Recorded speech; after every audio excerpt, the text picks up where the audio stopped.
Em 2012, aconteceu um caso de estupro de vulnerável na cidade de Criciúma, envolvendo como vítima uma criança de apenas 8 anos de idade na época. O acusado, foragido em Portugal, foi capturado pela polícia portuguesa e está preso em terras lusitanas. O trabalho de investigação e agora também trazendo à prisão foi realizado pelo escritório de advocacia do Dr. Antônio Salfer e Thiago Turazzi, aqui na cidade de Criciúma. Dr. Antônio Salfer, obrigado por nos receber aqui em seu escritório, e a gente queria que o senhor, por gentileza, relembrasse este caso para nós. Boa tarde aos telespectadores. Na verdade, nós atuamos, o escritório atuou no caso já no decorrer do processo, né? Já estávamos como assistentes de acusação, participando em favor da família da vítima, né? E foi prolatada a sentença de uma pena de prisão de 23 anos e 4 meses a ser cumprida em regime inicialmente fechado. E após a defesa do acusado buscou recurso junto ao Tribunal de Justiça e também ao Superior Tribunal de Justiça. Ambos os recursos foram negados, foi expedido o mandado de prisão e nesse meio tempo chegou para o nosso escritório e para a família da vítima a notícia de que o acusado havia se evadido para a Europa. Peticionamos então junto à vara criminal e foi deferido o pedido no sentido de que fosse expedido e informado à Interpol o mandado de prisão. Então a Interpol tomou conhecimento e o mandado de prisão ficou em aberto. Chegou após notícia de que o acusado estaria residindo na Itália e depois de um trabalho bastante complexo, né, de inteligência investigativa, nós conseguimos descobrir que na verdade ele estava se escondendo em Portugal, uma cidade perto de Lisboa.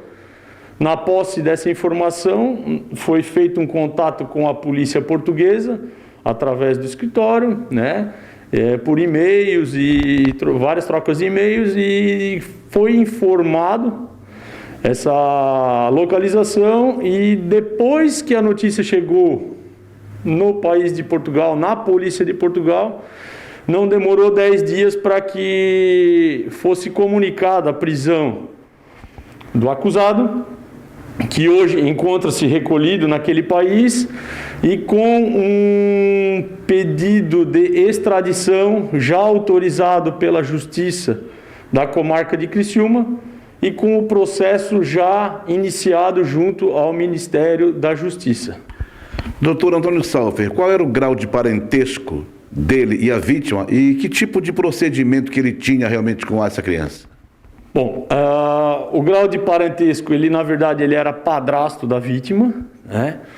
E ficou constatado e comprovado no processo que ele por 10 vezes praticou atos libidinosos diversos da conjunção carnal, como beijos, passadas de mão, toques nas regiões íntimas.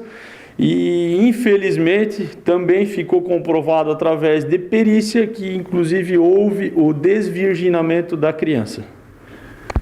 Como é que o caso chegou ao conhecimento da polícia? Alguma denúncia anônima, a própria família procurou?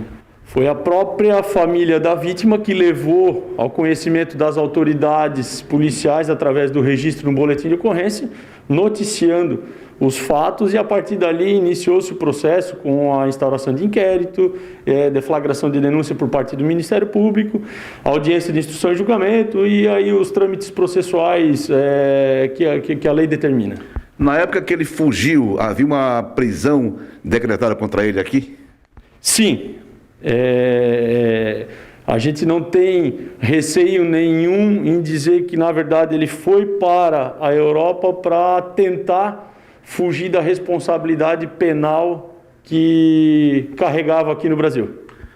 O senhor fez um trabalho de investigação, é o que a gente fica sabendo. Não sei se é muito prático do advogado esse tipo de trabalho. O que levou o senhor e o doutor Thiago Turazzi a essa atividade?